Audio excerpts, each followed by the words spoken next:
And no like cheat days, all of that stuff? It cycles in and out. Okay. At this point, I'm living the best life. So on Wednesday, Friday, Saturday, Sundays, I can have one cheat meal. Okay. Yeah. Wednesday.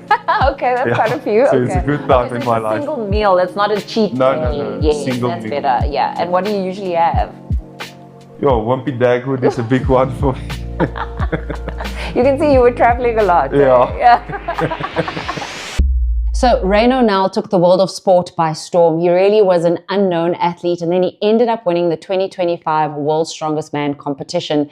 Today we chat about what that journey was like, how he went from rugby into strongman, how he keeps himself grounded, what his training routine is like, his periodization and programming with his coach who's not based in South Africa but is based in the US. And we discuss being married, what it means like to travel and constantly train for something like strongman. I really think you'll enjoy it. If you do, please let me know in the comments and let me know what type of content you're also looking for as well. I really want LiveFit with Stace to be the type of show that brings you the content that helps you find your fit. That means finding what works for you in your health and in your fitness journey as well. And that's why we've partnered with Salal Nutraceuticals. If you head onto their website, salal.co.za, they have a great feature called Find Your Salal. You input your symptoms and then they'll recommend or suggest a number of supplements to help you along your wellness journey. Again, just a reminder that you want to get your nutrition dialed in. You want to get your training dialed in. Don't rely on supplements too much. Make sure that you get the basics and the foundation right. But check out salal.co.za.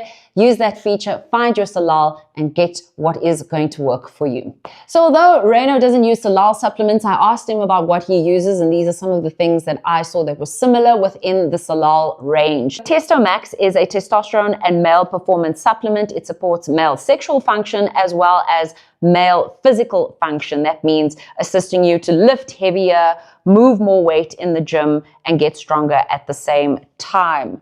Curcumin, this is a unique curcumin formulation. It's curcumin Novasol from Salal. It's a powerful anti-inflammatory or provides inflammation support. One of my favorite supplements is L-lysine. It is an amino acid that supports lean muscle mass when exercising, but it's also great for your immune system. If you are the type of person that struggles with fever blisters, then you definitely need to be supplementing with L-lysine. One of my absolute favorite supplements, I always take it, is magnesium glycinate. This particular form of magnesium is compounded with glycine, the amino acid, which improves its bioavailability. And I think that it's just a better form of magnesium. The other form that I prefer is malate, but again, I think glycinate is the optimal version of magnesium. I also recommend that you take glutamine. It does assist in your post-workout muscle recovery. It's great for gut health. The only caveat or point that someone who wouldn't take glutamine needs to remember is that if you have a history of cancer in your family, you possibly should avoid it. Chat to a health practitioner first. Today's episode is from the Catalyst Hotel. That's where we're on location. It's nestled in the heart of Sandton. It's a sophisticated hotel and it has everything that you need for a business trip or even a quick stay in Johannesburg. It's got a bar, it's got a spa, it's got a pool, it's got a great restaurant as well. So the next time you are in Sandton in Johannesburg, check out the Catalyst Hotel. Okay, you are finally back in South Africa. I've been waiting to speak to you for a long time. We had such a nice conversation on Morning Live, the breakfast show. People loved it. And I think, sure, Rayno, I think what you're doing for the sport, did you ever anticipate that you were going to bring eyeballs to the sport of strongman, particularly in South Africa? And then obviously you shook up things internationally. I think that was warranted, that was expected, because Who is Rayno Nel became a really popular hashtag. But did you think the influence that you had in South Africa was going to be what it is? No, surely not. So coming into the sport, I saw that from a rugby background where everything is so professional. I saw that there's a lot of room to grow in the sport. Yeah. So coming from just a provincial team where you are treated like royalty, there's physios, there's massage therapists, there's every medical help you can get, everything is scheduled out for you. You get your weekly plan with exactly when is what. But that's because you played for a team like the Cheetahs, right? Yeah. But even on varsity level these days, how professional. This weekend I were at Boys High for the inter-school against Paul Jim. And I mean, the professionality in I'll say for on the local level to be Africa's strongest man, the competition offset. It's like a primary school. Yeah, that's how the professionality is. So nothing against the organizers. It's just the sport isn't big in South Africa. Yeah. I Just mean, doesn't have the structure, the sponsorship, Yeah. the eyeballs, all of that. Yeah. Which is why I think what you've done is so incredible because, I mean, I had a conversation saying that I'm going to chat to you with someone that I never would have anticipated would be even interested in Strongman, just one of our producers at work. And then also one of our makeup artists. She knows everything about you. She's like, she's watched all your videos. She watches Strongman competitions. And I'm like, what? And she was like, yeah, she was so glad that someone like you won because, as I mentioned, it's growing the sport. Maybe it's big, but in South Africa, we tend to like those type of sports though. Yeah, right? that's true. And I mean, we are a strong nation, so it's so fitting. I was shocked that a sport isn't bigger when I started it. Yeah. But hopefully from on the back of this, we can really grow the sport into something professional because it can give people opportunities to change their life as it done for me. Yeah. And I think there's people walking around with the genetic ability to do it in South Africa. It's just to know that there is a platform to go on and achieve it. Yeah, we're going to come back to that. And you mentioned you came straight from rehab now, which got me worried for you. But I'm glad to hear that it's a normal part of the sport process, and we'll go into that.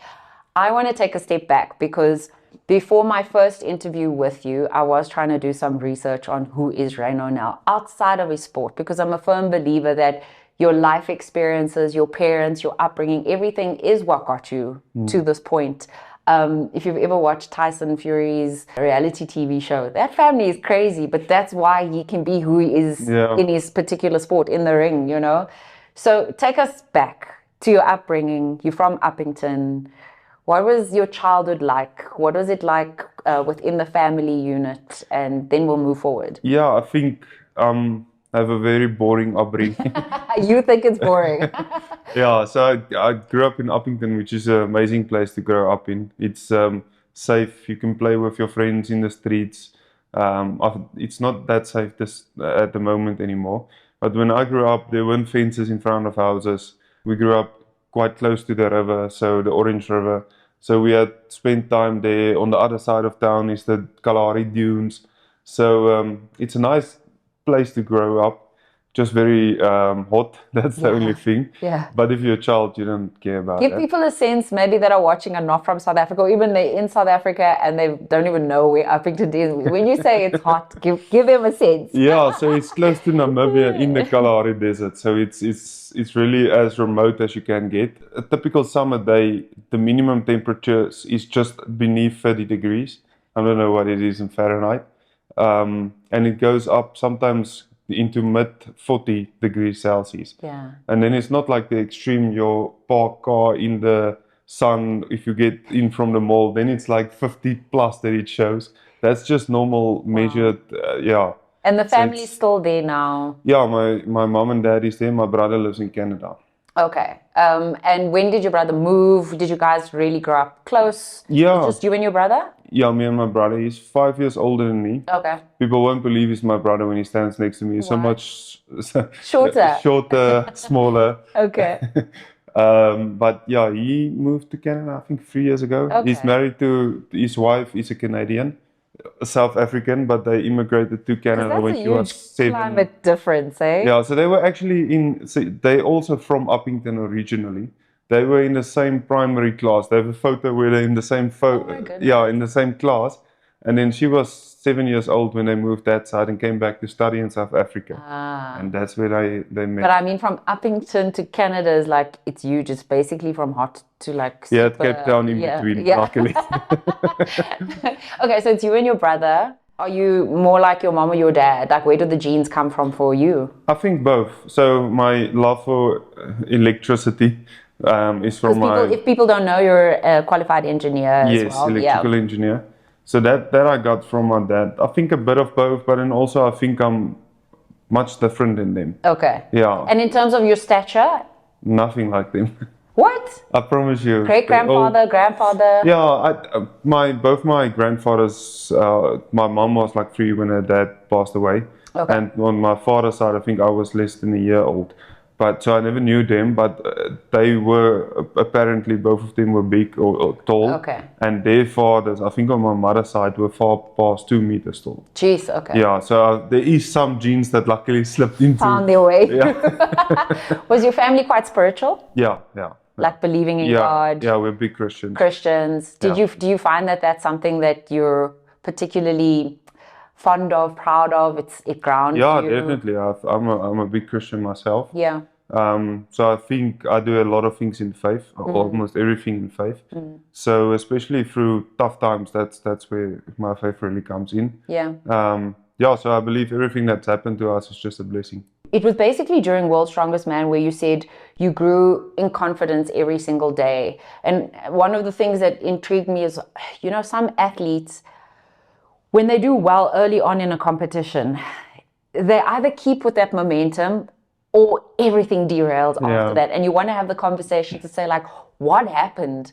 What do you go to? What's your anchor? How did you maintain it? Because like I say, it's a crossroads, especially when no one knows you. You're really this unknown athlete that comes into something where you have Stoltman and Hooper and all of them, and everyone's expecting, and Nana, everyone's expecting them to do well, and no one's really looking at you. But you have a few, like Liz from Liz and Loz, they were saying that she had an eye on you for a while. She'd been watching you. So there's a few people that are experts, niche commentators. Sure, they were like, who's this guy? But generally speaking, no one really had their focus on Rayno Nel, right? Yeah, so I competed before I got my wild card invitation to World's Strongest Man. I competed in the Strongman Champions League. So the thing is, Strongman Champions League isn't broadcasted live. Yeah. So you really have to go into what was the event, what was the weights, and what was my result. So people that are really into Strongman went and looked at those details and said, okay, there's potential. But for everyone else, it's someone, okay, he comes from Strongman Champions League, he did well there. Yeah.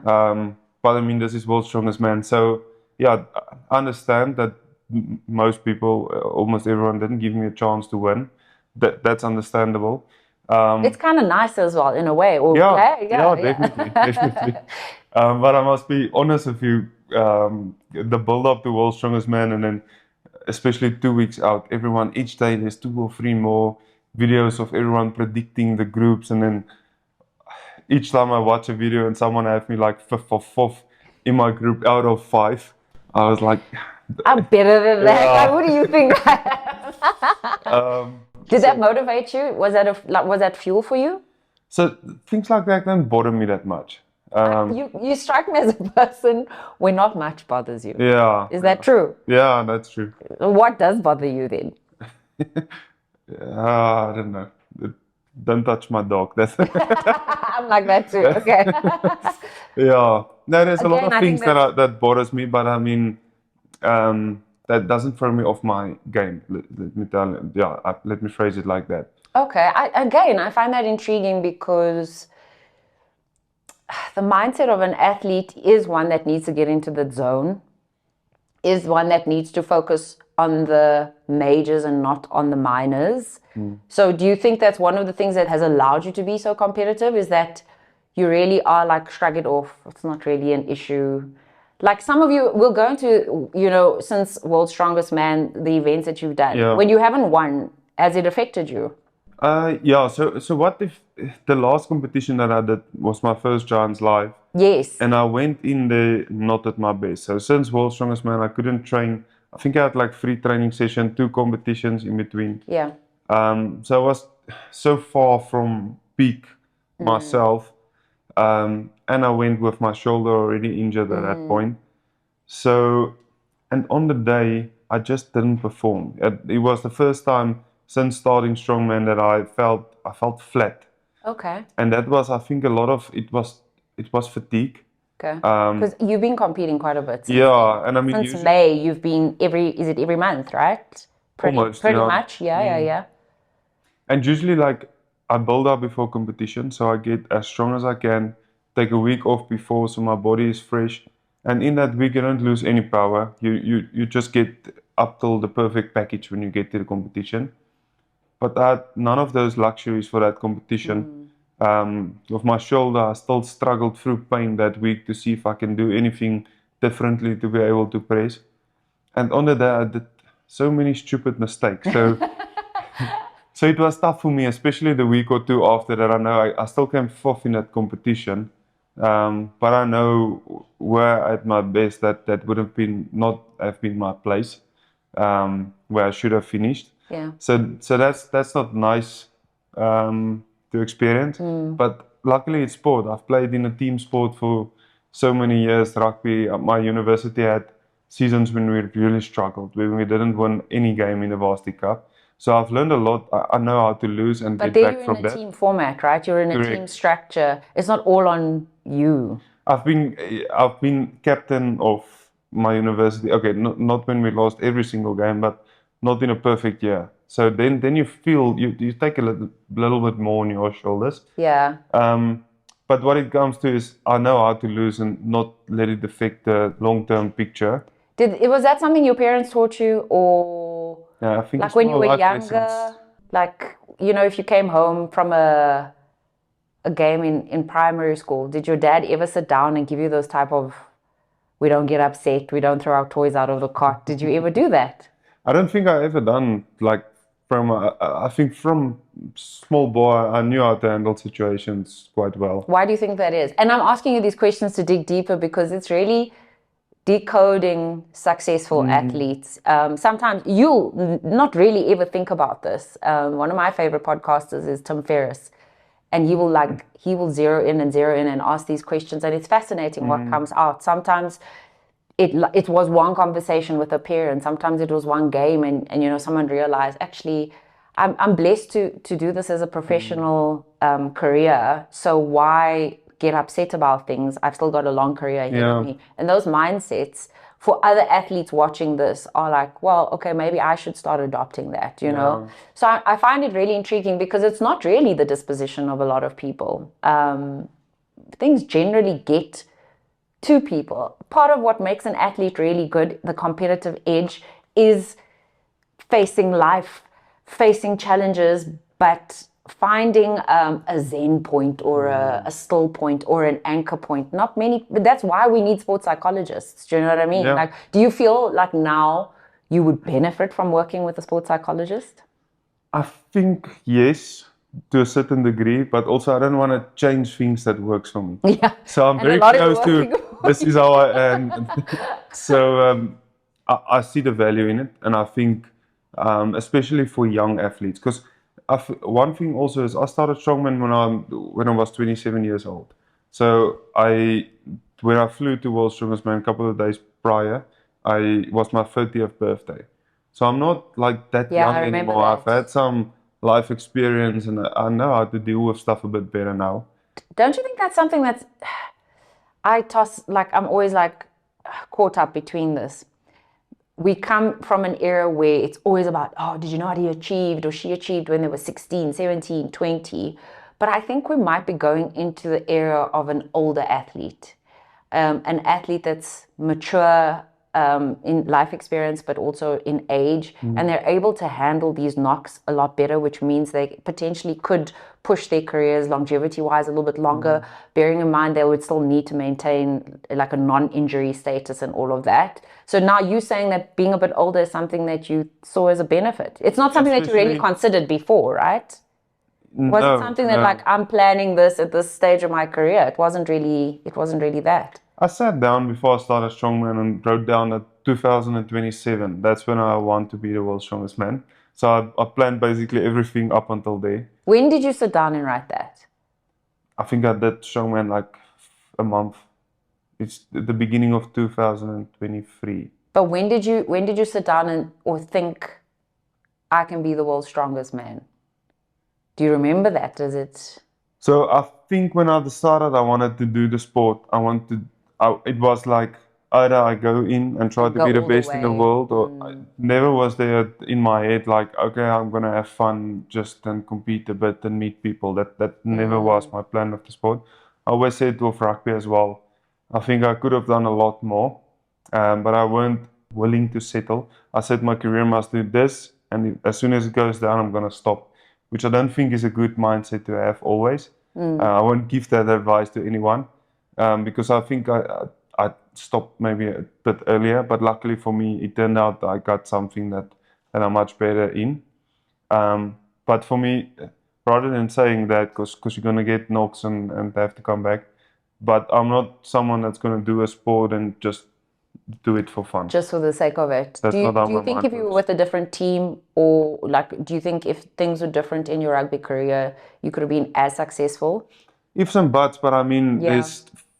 I can't remember. I think it's 24 people that have been World's Strongest Man.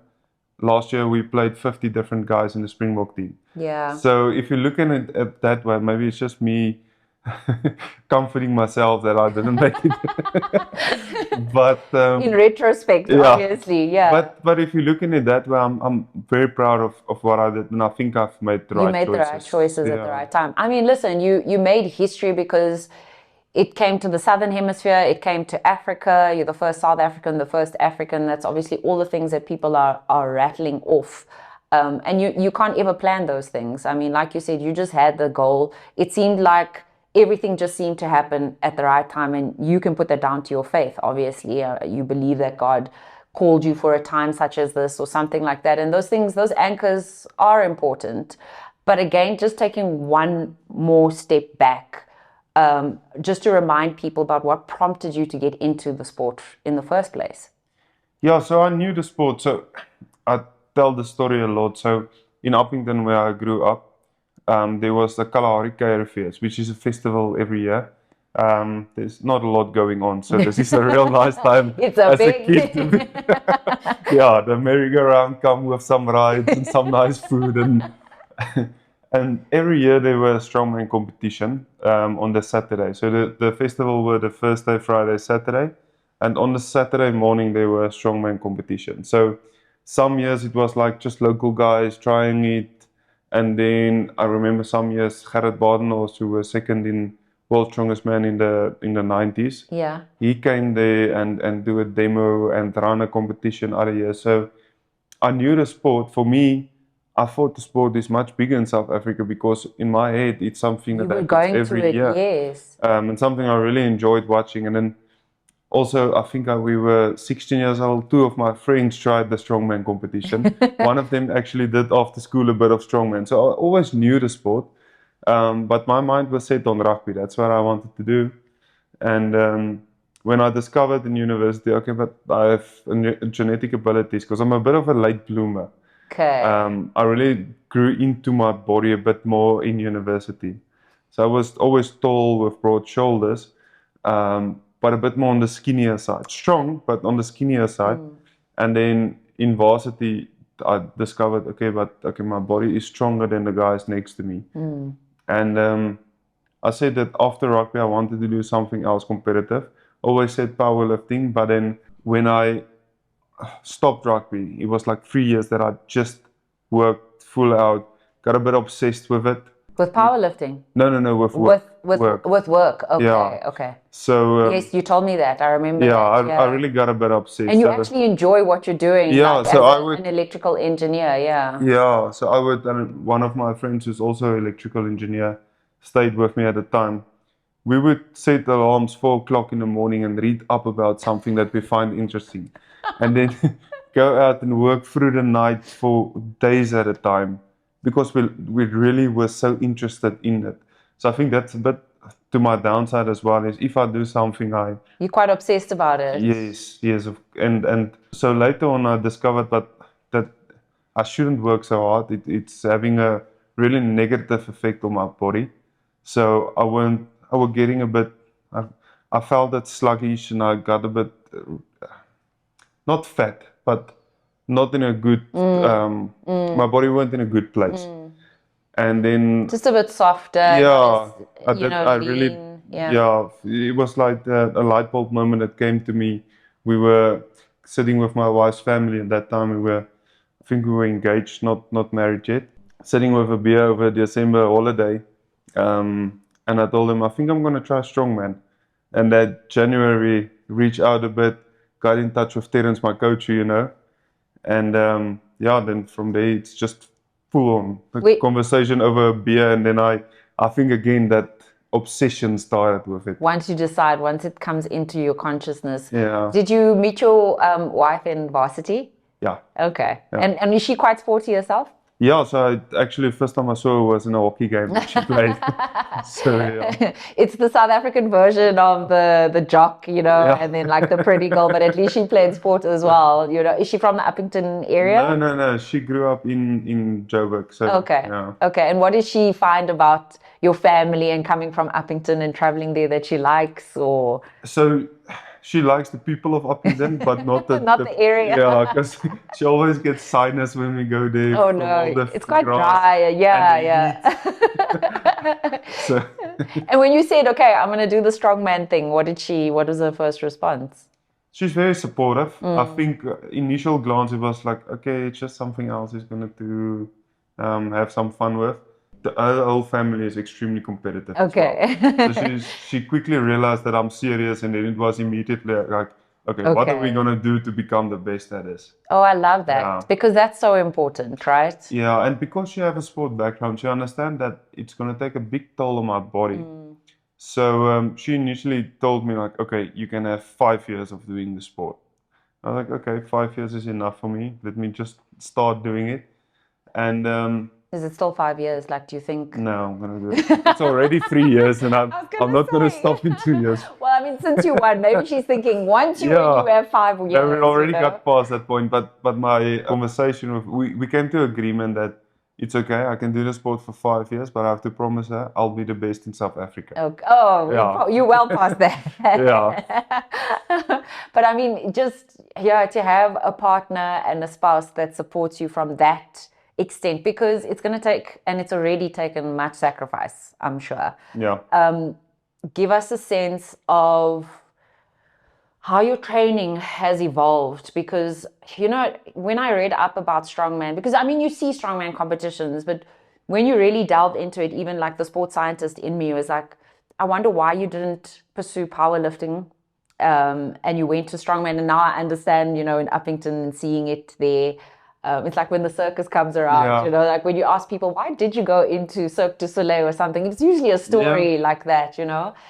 But it's actually a lot more functional as a sport than people would ever think. It changes all the time. The events are constantly changing. How you need to prepare your body to lift, to push, to pull, to press is probably way more functional than some of the functional sports that we, you know, sports that we consider functional. So give people a sense of how your training has evolved, where you started and what you're doing, loads, volume, what are you doing now that was different when you started? So I'm very blessed that, in my opinion, I think I have the best strength coach in the world. Terence Bosman, he's really amazing with what he... And he's not based in South Africa, right? He's in the US. Yeah, so the first year that I've done Strongman, he was in South Africa. Okay. And then he relocated to Did that make a difference for you with him being there or here? Or which did you prefer? Or is it... I think it was very good that we did spend 1 year together. So he really got to know me. Yeah. But and see what makes me tick and yeah. But now that he's in the US, we have a good relationship, so it doesn't affect me at all. I think he's so good that it doesn't affect me. And you don't feel like you want eyes on you physically when you're training in the gym? I'm blessed with a good team around me when I gym. So Kellen Moles, who trains with me, been 3 times South Africa's strongest man, been a former Africa's strongest man, older guy. He's gonna hate me for this. I think he's 34, 35 years old. Oh my gosh, he's not old at all. Older guy in the sport. Yes. 10 years plus experience. Frigate Page also, I have amazing people around me in the gym that have a lot of experience to gather from. Yes, I've done things that they haven't been able to achieve, but I'm still new in the sport. I still learn so much from them, being able, good and bad stuff, see what I don't want to do and what I want to do. What you don't want to do and what you do want to do. So that's still, I have good eyes on me while training. So does Terence ever want to see like video stuff from you regularly? Yes.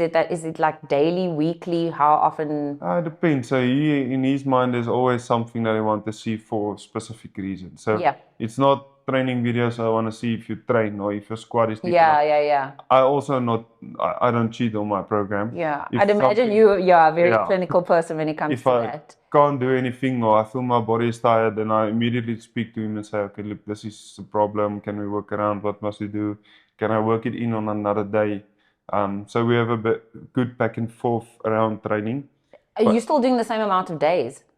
Yeah. How many days are you training? So 4 days a week. Okay. I train Mondays and Tuesday evening, Thursday evening, and then Saturday I have long strongman specific days. Okay, because I remember watching a video with Terrence where he said, I think it was a deadlift that you did, and he was like, yo, this boy, he needs lots of technique training, but you could see the raw talent, the raw Yeah. strength. Have you been drilling technique more, or Yeah, sure. And as you said, strongman is so evolving. So, or a because moving it's hard to sport. figure out what to This there's so much to work on, right? And there's still events that I haven't done, believe it or not, in Oh my strongman. gosh, yeah. So there's stuff that I haven't gotten around to train, or maybe just sometimes there's like a overhead medley, for instance, on an axle now. So axle is that thick The bar, fatter bar, yeah, fatter bar that you have to muscle up. And people don't understand how that dynamic changes. The grip Everything. dynamic is so, it's Everything. weird. You actually can't explain it to someone. Yeah. They've got to, I've done snatches with the axle bar, which is just, it's weird.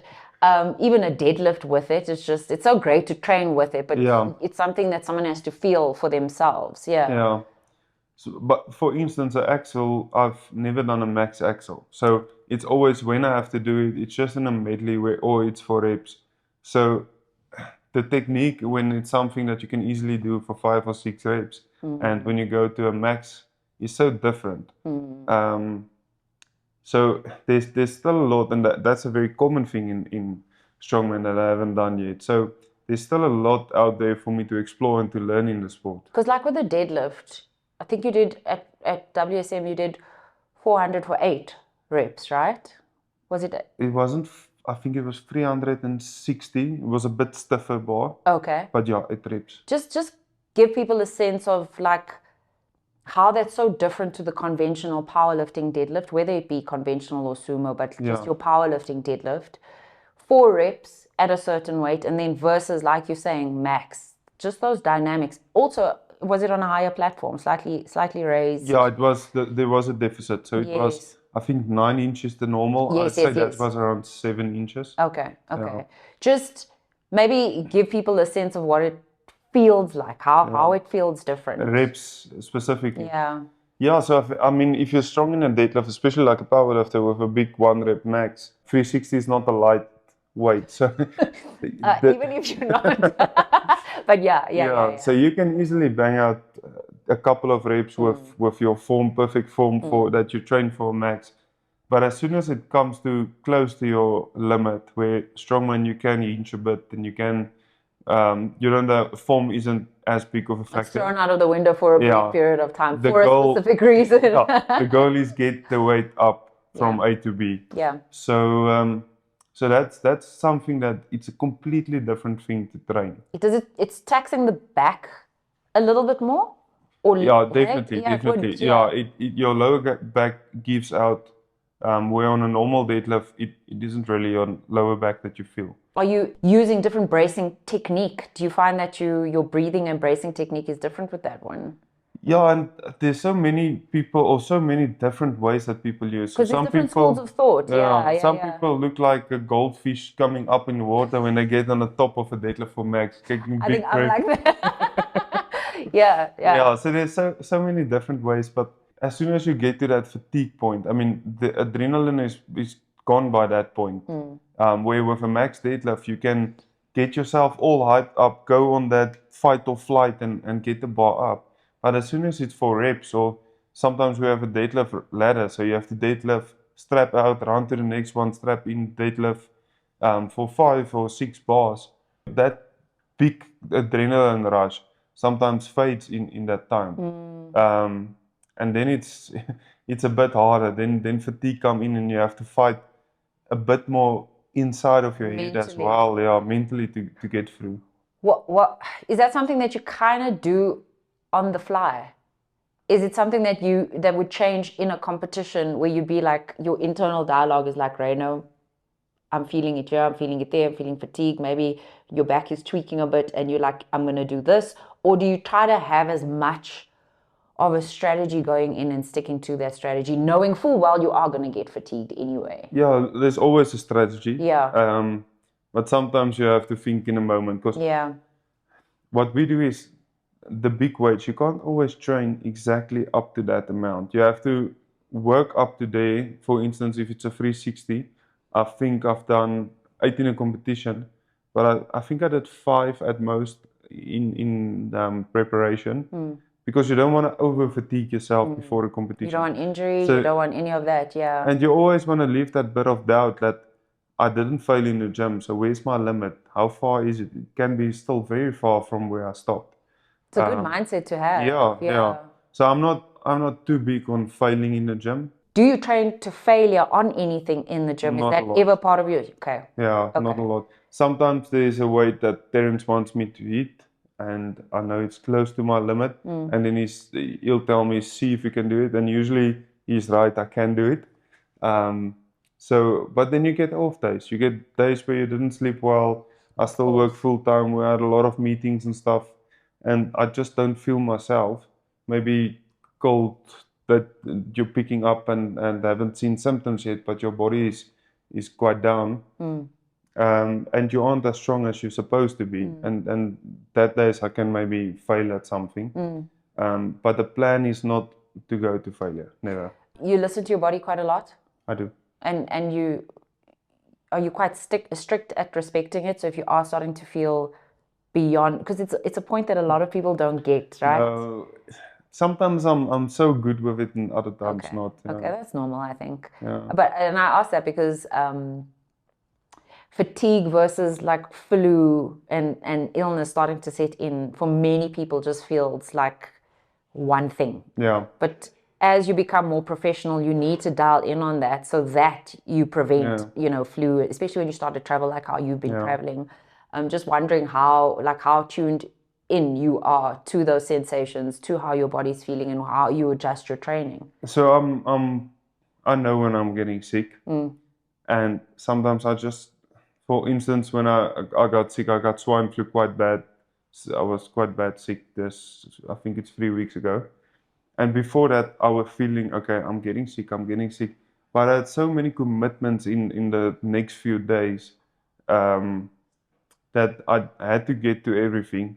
And at the end of the day, I became sick, and I knew I was going to get sick. Yeah. So I think the most important part for me is just clearing up my schedule to a point where if I feel that I can say, no, I'm not doing anything, I need to rest now.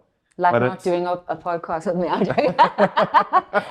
No, but it's important. And that's why when you said it, I was like, I totally get that. But again, I understand that and I understand why it's so important. But not everyone does. And do you have help in that regard now? Now that you're a lot bigger, is your team that's supporting you, has it grown or is it pretty much the same? No, so I've people that came on board now that I'm very excited about. So I have Nathan Payton, a very good nutritionist. He had, I think, 7 World's Strongest Man titles, the people of his class that win.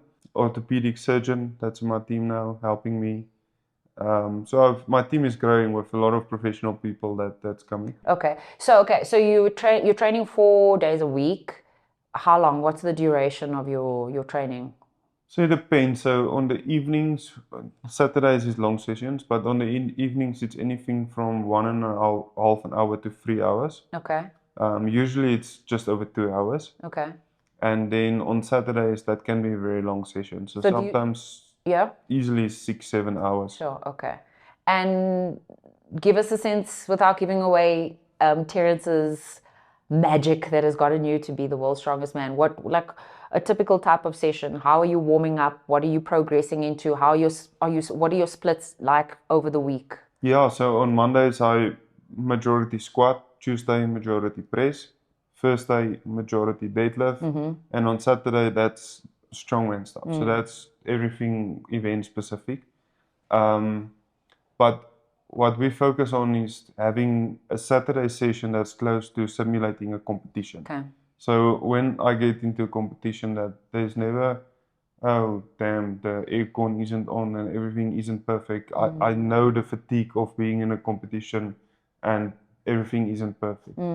When with your squats, press, deadlift days, does he do like sort of macro and micro cycles with you?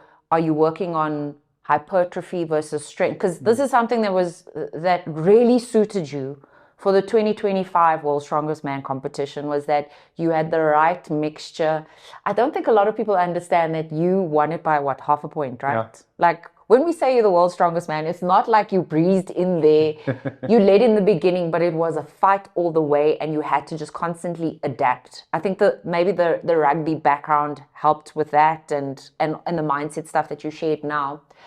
But you have the right mixture of athleticism, like functional sporting ability with strength and power.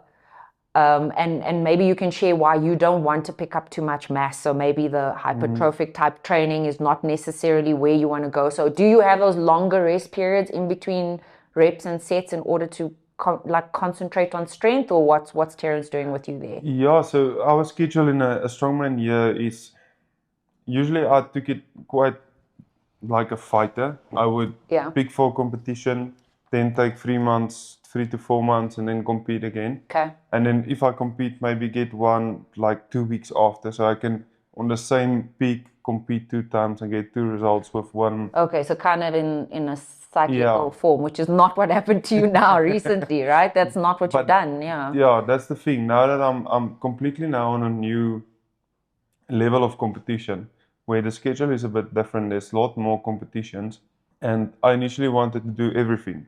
Okay. And then I discovered, okay, there's so much, I can't do anything. And now with the win, there's so much more responsibilities in my life that training has taken a back seat a bit, which I'm changing now again. And Roke is the next one. And I want to be at my best when I compete again. So these comps in Italy, Netherlands, Giants League, all of that, had you planned for those? So initially, I was not invited for World's Strongest Man. Yeah. So I was just thinking of doing Strongman Champions League this year. Hopefully get one invitation for Giants Live, because that's how you qualify for Worlds. Yes, okay, yeah. And so I confirmed way before I got my invite that I would go to Italy and to Holland. Okay. That was the 2 competitions that I were building up for. And then I got my invite for World's Strongest Man. So with that, things changed around. So my focus was World's Strongest Man. I don't really care what's after World's Strongest Man. Course. This is what's in front of me now. Yeah. So after winning World's Strongest Man, obviously I wanted to do everything, because I got invitations to every single competition. Yeah.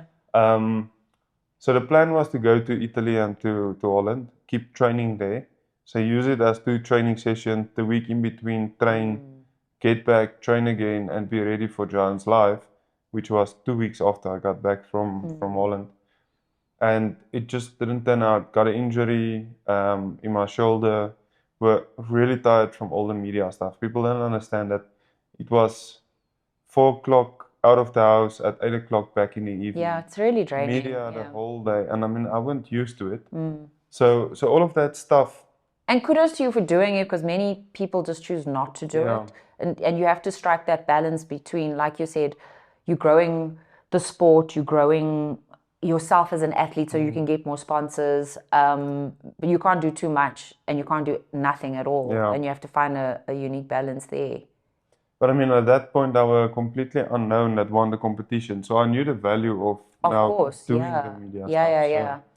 So that was the plan. Let's try and do everything now. All the media, all the competitions for a short while. And it was expected for me to get a bit of burnout. I just didn't think I'll get an injury. That just threw everything off. Does it suck because it's technically your weakest That's area? Exactly the thing. I mean, I don't want to say it, but like, we did discuss that. Off the ground power, strength there, like that's something that you'll always work on, but that's where you're so strong. But your pressing was it was the Flintstone press where you scored the lowest, I think it was, right? Yeah, I was 3rd last. Yeah, okay, sorry, I didn't want to bring it back. No, let's just remember that. I know, but we discussed this and I can't imagine how irritable it must make you to then get an injury in the area that that's where you want to focus. Work and need constant work still. Yeah, I'm still positive because I know that shoulder strength, pressing strength is the thing that takes the longest. Yes. It's for men and women, just by the way. I mean, shoulder muscles isn't that big, and what we are expecting it to do lift, yeah. in Strongman, it's quite ridiculous. So it will take time, and I don't want to rush it to prevent injuries. Yeah. But luckily, it's at the MRI and everything. I don't have to go for surgery, which is amazing. Amazing. So rehab will fix it. It's just now to the point that can I get healthy and then enough time to build and get strong and competition ready again. Yeah, and perhaps though it's also, is it one of the areas where it's not just strength and you want to work on and stability and all of that, but is it one of the areas where you want to improve some form of technique to obviously, you know, be able to leverage that weight up there? And maybe sometimes that's what injury has a way of doing, right? Because until you're injured, you rely on the same biomechanical patterns. You just can't change it because it's easy. You know how to get that weight up. Then when your body's like, I'm sorry, I'm not doing this anymore, it forces you to actually work on those like fundamentals, eh? Because if you look back, my shoulders, if I use shoulder, up until this point, it was very bad technique. You see? Something that, so my build up to World's Strongest Man went perfect as well. I remember you said so. Yeah, so I got married, got a small honeymoon. Just got married and had as well. And I was really sick as well. So I missed 3 weeks of training, just more than a month out of World's Strongest Man. And that's in the time where I should have You trained. missed 3 weeks of training, a month out. Yeah, I think it was 5 weeks out, 5 or 6 weeks out. I got sick. That's tight. Missed 3 weeks of training and then had 2 weeks just to. So I was, when I say I didn't expect to win, that's some of the factors that really got into my head. That I was lying sick in bed, watching everyone else being able to peak and train hard and get ready for a competition, and I can't do anything. I mean, the purists, the enthusiasts, the sports scientists, they will know exactly what you're talking about. But to the average person that watches this, like, the body takes time. And to find that time is actually, that's the art and the science of sports science, right? Is to figure out the way each body works. And generally the research shows us what we can do, what we can't do, and the more we study. But humans are just so varied. So that's why it's the relationship with you and your coach, figuring it out, that takes time. Sometimes when I say that takes time, that can take like years even for a coach and an athlete to figure out, okay, this is the best approach for us. This is what doesn't work. This is what does work. This is how much rest you need versus someone else. To be sick 3 weeks out or like a month out of a competition, normally that's just not enough time to get competition ready because of the recovery that's required. That's where you have to dig deep mentally, emotionally, and hope that the foundation work that you did was good enough, which clearly it was. But that was the problem with that Flintstone press. That was the time that I should have trained that one, technique-wise, get used to it. So, yeah. And you were in bed sick. Yeah, and then it caught me out in the competition, a way that I should have been able to press, just bad technique and pressed in front of me out. But I weren't able to drill in the technique, which come on a lot of other things as a second nature. In that short period of time, you wouldn't have been able to do that. I know that you're not really going to pursue too much hypertrophy. What's your recovery like?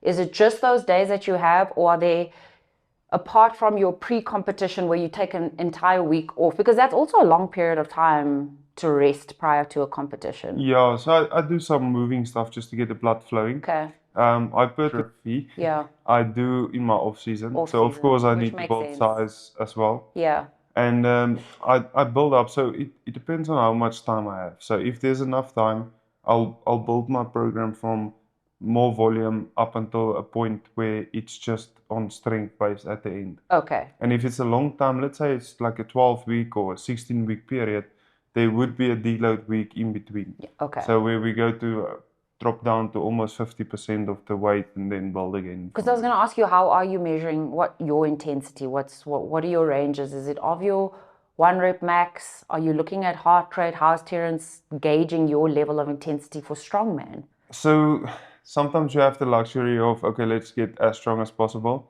But most of the time, the competition events dictates how you the weight train. There. Would you work off a percentage of that, as close to, like, are you going up to 90? So for some thing. So, but example, a deadlift, you'll work it back. yeah, So that's what yeah. I want to achieve in my deadlift.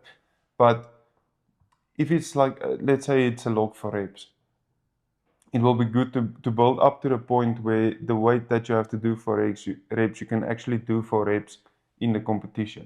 For the same similar type of rep scheme in the competition, because what is the average? Because I think that's also something that's really tricky, is it changes so often, right? Yeah, and then let's say it's a log press. Yeah. Some competitions the log for reps is 140, and other times it goes up to 160, 165 kgs.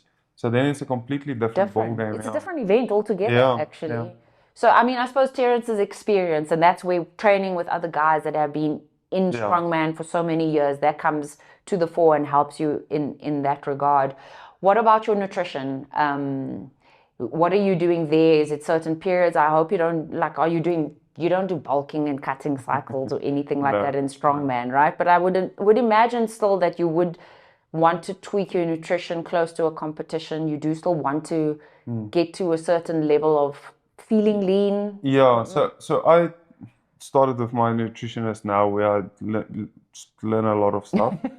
But what I've done in the past, when it was me and my wife trying to figure out ChatGPT, Google, what's the best to do, what we've discovered works for my body is a lot of red meat. Okay. Building up to a competition, eat as clean as I can.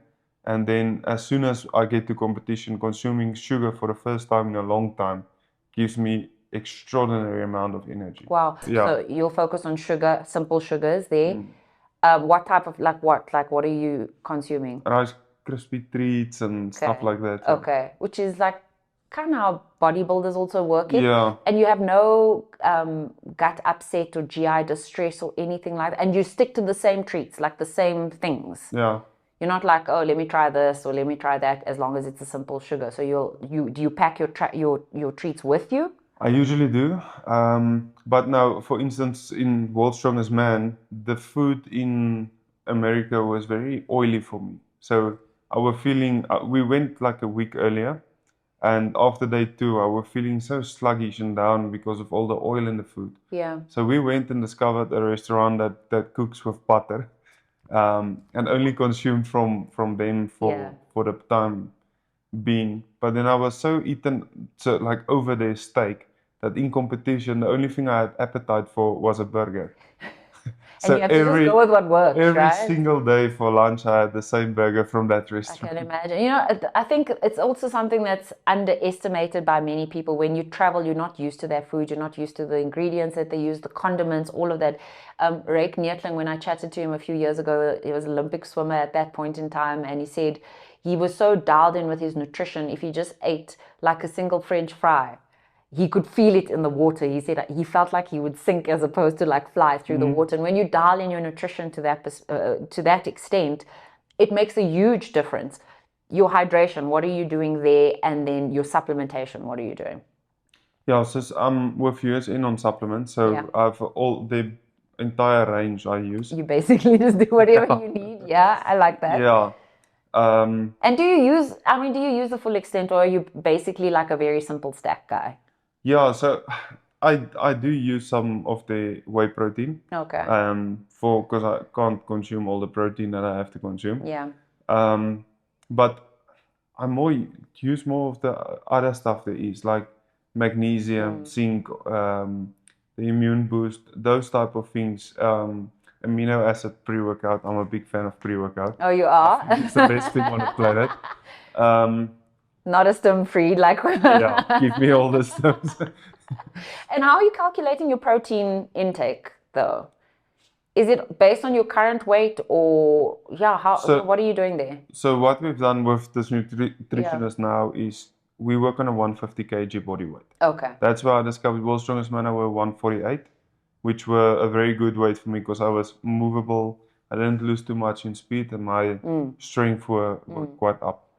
So we focus on getting there, and that is cooked meat of 1.75 kgs Oh a my day. gosh. Yeah, weight after being cooked. After cooking. Yeah. Okay. That's a lot to take in. Yes, and that varies now. So if it's biltong, I'll eat for a portion 250 grams. Yes. If it's steak or something, it's a bit more. So It varies, but it gets up to And that's why you need the whey protein.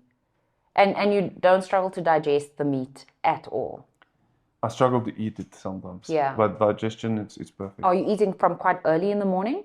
So I have 5 meals a day. Okay. So I'll start just before 8. I'll have my first meal in the morning. And how do you space them out? 2 hours, 3 hours 2 apart? to 3 hours, Yeah. Usually Okay. life dictates a bit more what the Yes. schedule is, but yeah. And no like cheat days, all of that stuff? It cycles in and out. Okay. At this point, I'm living the best life. So on Wednesday, Friday, Saturday, Sundays, I can have one cheat meal.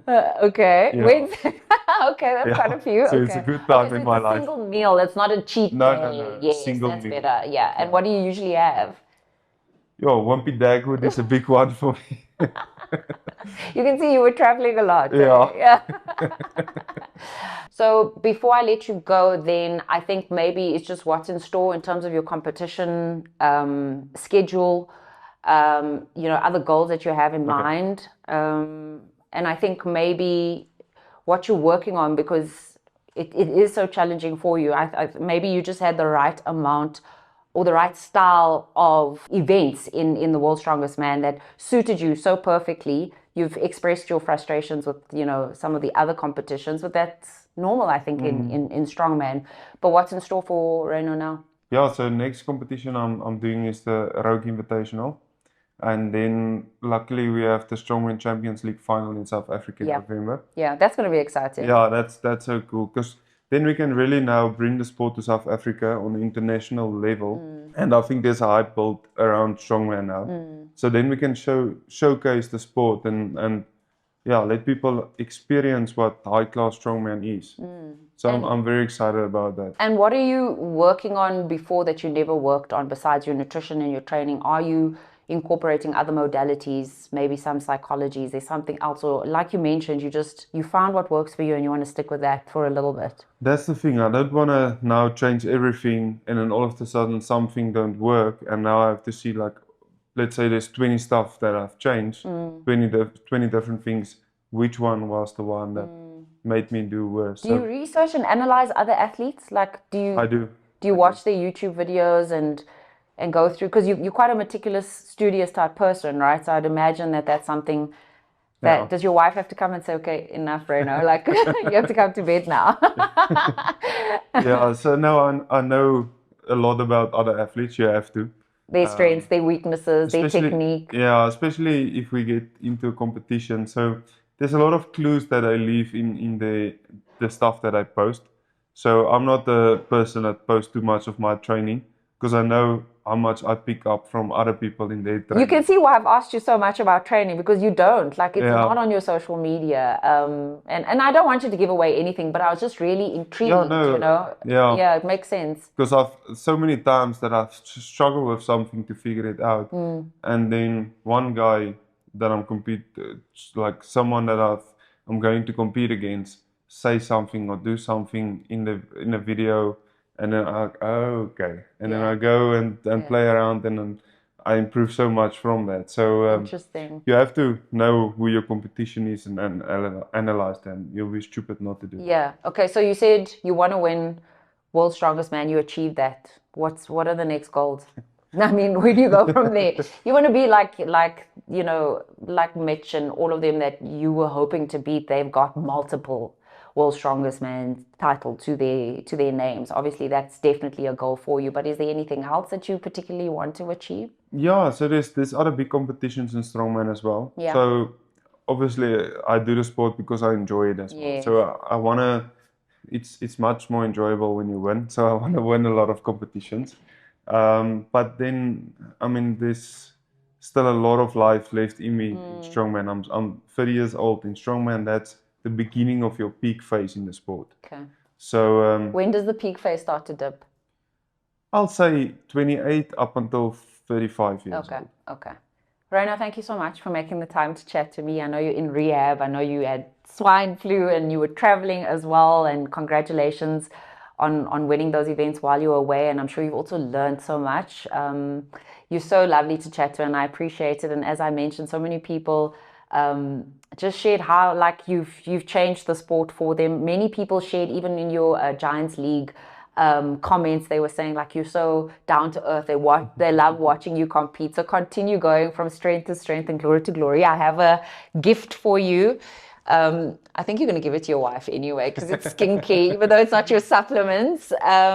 It's just from Salal. They've powered our podcast, and it's just a thank you gift for making the time to come to chat That's to awesome. me. Thank you so much. Thank you.